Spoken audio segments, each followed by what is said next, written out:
السلام علیکم ورحمۃ اللہ وبرکاتہ۔ کیسے ہیں آپ لوگ؟ امید ہے کہ خیریت سے ہوں گے۔ آج کی ویڈیو میں بتانے جا رہے ہیں کہ سب سے پہلے جو حضرات اللہ کے نبی پر ایمان لائے اور اس کے بعد دین اسلام کی تبلیغ کیسے شروع ہوئی۔ وہ لوگ جو سب سے پہلے اسلام میں داخل ہوئے، اسلام کی تبلیغ شروع ہو جاتی ہے۔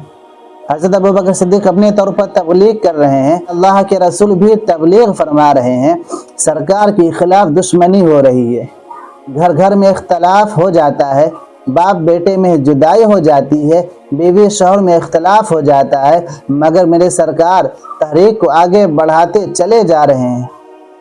مکہ والے بہت تنگ کر رہے ہیں، اتنا زیادہ تنگ کر رہے ہیں کہ راستہ چلنا دشوار ہو جاتا ہے۔ بازاروں میں ابو لہب ابو جہل گھوم گھوم کر لوگوں سے کہتا تھا، اے لوگوں، محمد کی بات نہ سنو ورنہ تم اپنے دین سے ہٹ جاؤ گے، تم برباد ہو جاؤ گے۔ ایک روز میرے آقا علیہ السلام تبلیغ فرما کر آ رہے تھے، شام ہو گئی، راستے میں ایک بوڑھی عورت آ رہی تھی، اس کا بوجھ وزنی تھا، کبھی بوجھ کو لے کر چلتی، کبھی رکھ دیتی، کبھی چلتی، کبھی رکھ دیتی۔ میرے سرکار قریب پہنچ کر پوچھا، بوڑھی خاتون کہاں جا رہی ہو؟ اس نے اپنی منزل بتائی۔ سرکار بوجھ لے کر چل رہے ہیں، بوڑھی بھی چل رہی ہے، میرے آقا آہستہ آہستہ چل رہے ہیں تاکہ اس بوڑھی کو چلنے میں دشواری نہ ہو، اس بوڑھی کو تکلیف نہ ہو، اس وجہ سے میرے سرکار آہستہ آہستہ چل رہے ہیں۔ اس عورت نے پوچھا، اے عرب کے شریف مرد، تم یہ تو بتاؤ کہ تم کس قبیلے سے ہو؟ آپ نے فرمایا، قبیلہ قریش سے ہوں۔ اس خاتون نے کہا، قبیلہ قریش میں بہت اچھے اچھے شریف لوگ ہیں۔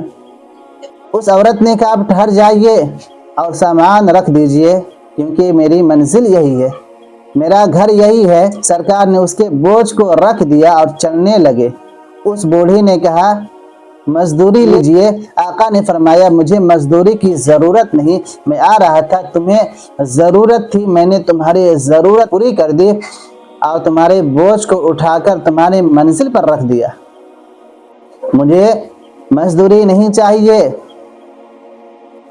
اس بوڑھی نے کہا کہ میں نے سنا ہے کہ قریش میں محمد ابن عبداللہ پیدا ہوئے ہیں جو نبوت و رسالت کا دعویٰ کر رہے ہیں۔ اے عرب کے شریف مرد، کیا تم ان کو جانتے ہو؟ آقا مسکراتے ہوئے ارشاد فرماتے ہیں، اے بوڑھی عورت، محمد ابن عبداللہ میں ہی ہوں۔ اس بوڑھی نے کہا کہ محمد ابن عبداللہ تم ہو تو سب سے پہلے مجھے کلمہ پڑھاؤ، اسلام میں داخل کر لو۔ اللہ کے نبی اس بوڑھی عورت کو کلمہ پڑھاتے ہیں اور اسلام میں داخل کر لیتے ہیں۔ یہ سرکار دو عالم صلی اللہ علیہ وسلم کی خاصیت، جب کسی کو پریشانی میں دیکھتے ہیں، کسی کو تکلیف میں دیکھتے ہیں، سرکار کو خود تکلیف ہوتی ہے اور اس کی مدد فرماتے ہیں۔ اسلام پھیلتا جا رہا ہے، اسلام کی مخالفت بھی بڑھتی جا رہی ہے۔ حضرت بلال حبشی پر ظلم و ستم کیا جا رہا ہے، حضرت ابوبکر خرید کر آزاد کر دیتے ہیں۔ حضرت امیر حمزہ اسی موقع پر ایمان لائے، ابو جہل نے سرکار کو پتھر مارا، آقا کے سر پر لگی، خون نکلا۔ اس وقت حضرت حمزہ باہر گئے ہوئے تھے، آتے ہیں تو بیوی نے بتایا کہ قبیلہ قریش کے نوجوانوں کو کیا ہو گیا ہے کہ محمد جیسے شریف امین و صادق کو پتھر مارتے ہیں اور زخمی کر دیتے ہیں۔ سرکار کے چچا حضرت حمزہ رضی اللہ تعالیٰ عنہ نے جب یہ سنا، فوراً گھر سے باہر نکلے اور ابو جہل کے سر پر مارا، اسے زخمی کر دیا، اس کے ہاتھ توڑ دیے۔ جب حضرت حمزہ نے ابو جہل کا ہاتھ توڑ دیا تو بڑا ہنگامہ ہو گیا۔ اس کے بعد حضرت حمزہ نبی کی بارگاہ میں حاضر ہوئے اور عرض کرتے ہیں، اے میرے بیٹے، اے میرے بھتیجے، خوش ہو جاؤ، میں نے ابو جہل مردود سے تمہاری چوٹ کا بدلہ لے لیا ہے۔ آپ فرماتے ہیں، چچا جان، میں اس وقت تک خوش نہ ہوں گا جب تک آپ کلمہ نہ پڑھ لے۔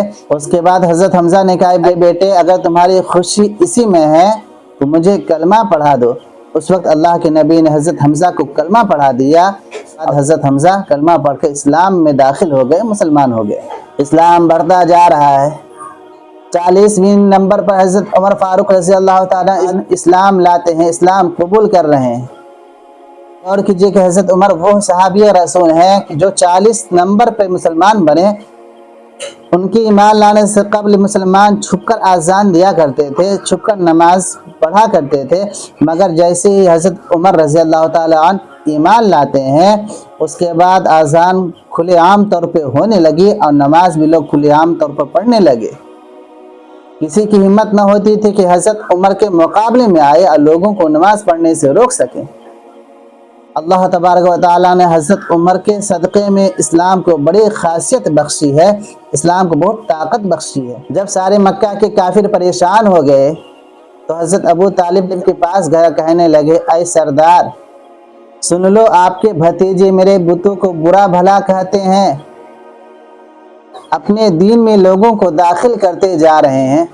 اگر وہ ہم سے عرب کے کسی حسین و جمیل لڑکی سے شادی کرنا چاہتے ہیں تو ہم کرائیں گے، اگر وہ ہم سے سرداری چاہتے ہیں تو ہم سرداری دینے کے لیے تیار ہیں، اگر وہ بادشاہت چاہتے ہیں تو ہم انہیں بادشاہت دینے کے لیے بھی تیار ہیں، لیکن وہ ہمارے معبودوں کو برا بھلا نہ کہے۔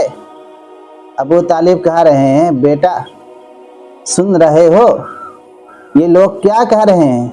آقا ارشاد فرماتے ہیں چچا جان، اگر یہ لوگ میرے دائیں ہاتھ میں سورج اور بائیں ہاتھ میں چاند لا کر رکھ دے تب بھی میں اپنی تحریک سے باز نہیں آؤں گا، کیونکہ یہ تحریک میں اپنی طرف سے نہیں کر رہا بلکہ یہ رب کا حکم ہے، رب کا فرمان ہے۔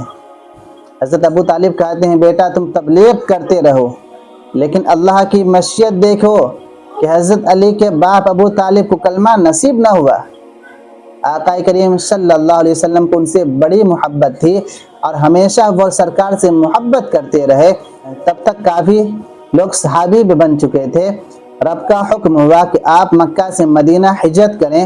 جب آپ نے اعلان کیا تھا کہ ان قریب مکہ سے مدینہ ہجرت کرنے والا ہوں تو حضرت ابو بکر رات میں سرکار کے مکان کے قریب آ جاتے اور رات بھر سرکار کے مکان کا پہرا دیتے۔ جب حضرت ابو بکر کو علم ہوا کہ ہمارے نبی مکہ سے مدینہ ہجرت کرنے والے ہیں اور یہ اللہ کا حکم نازل ہوا کہ آپ مکہ سے مدینہ ہجرت کر جائیں، اس کے بعد حضرت ابو بکر روزانہ نبی کی بارگاہ میں حاضر ہوتے، رات کو گھر کے اگل بغل پہرا دیتے اور گھومتے رہتے۔ تو اللہ کے نبی نے فرمایا اے ابو بکر تم ایسا کیوں کر رہے ہو، کیا وجہ ہے؟ تو حضرت ابو بکر نے کہا یا رسول اللہ میں ایسا اس لیے کرتا ہوں کہ کب آپ کو ہجرت کا حکم ہو تو میں بھی آپ کے ساتھ ہجرت کروں گا، جیسے ہی آپ کو ہجرت کا حکم نازل ہو میں بھی آپ کے ساتھ ہجرت کر جاؤں گا، آپ کے ساتھ چلا جاؤں گا مکہ۔ اس لیے میں یہ غلامانہ انداز پیش کر رہا ہوں۔ ہجرت کی تاریخ آ رہی ہے مگر لوگ لڑکیوں کو ستاتے تھے، سرکار نے منع فرمایا اور بتایا جو لڑکی کو پوس پال کر بڑا کرتا ہے وہ بچہ جہنم سے بچانے کے لیے آڑ بن جاتی ہے۔ یہاں پہ ایک حدیث پاک ہے کہ ایک صحابی رسول نبی کی بارگاہ میں حاضر ہوئے، کہا یا رسول اللہ اگر کسی کے پاس 3 لڑکی ہو، اگر وہ پرورش کر کے شادی کر لے اس کا انعام کیا ہے؟ اس کو اللہ کی عطا فرمائے گا۔ تو اللہ کے نبی نے ارشاد فرمایا اللہ اسے جنت عطا فرمائے گا۔ پھر ایک اور صحابی رسول نبی کی بارگاہ میں حاضر ہوئے، کہا یا رسول اللہ جس کے پاس 2 بیٹی ہو اور دونوں کی شادی کر دے تو اللہ کے نبی نے فرمایا کہ اسے بھی اللہ جنت عطا فرمائے گا۔ ایک اور صحابی رسول آئے، کہا یا رسول اللہ جس کے پاس 1 بیٹی ہو تو اللہ کے نبی نے فرمایا اسے بھی اللہ جنت عطا فرمائے گا۔ مگر افسوس آج کچھ لوگ کہہ دیا کرتے ہیں کہ اسلام نے عورت کو قید کر دیا ہے، عورتوں کی آزادی کو چھین لیا ہے۔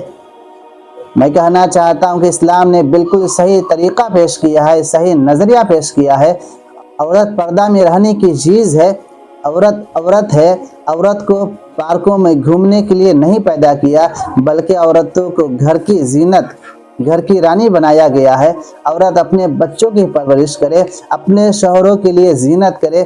اسلام نے جو عورت کو عزت دی ہے، جو عورت کو وقار بخشا ہے، جو انعام دیا ہے، جو عزت دی ہے، وہ کسی دوسری مذہب نے کسی عورت کو نہیں دیا ہے اور نہ حشر تک دے پائے گا۔ اللہ تبارک و تعالیٰ سے دعا ہے کہ اللہ تبارک و تعالیٰ ہم تمام مسلمانوں کو اسلام سمجھنے کی توفیق عطا فرمائے۔ باخر دعوانا الحمدللہ رب العالمین۔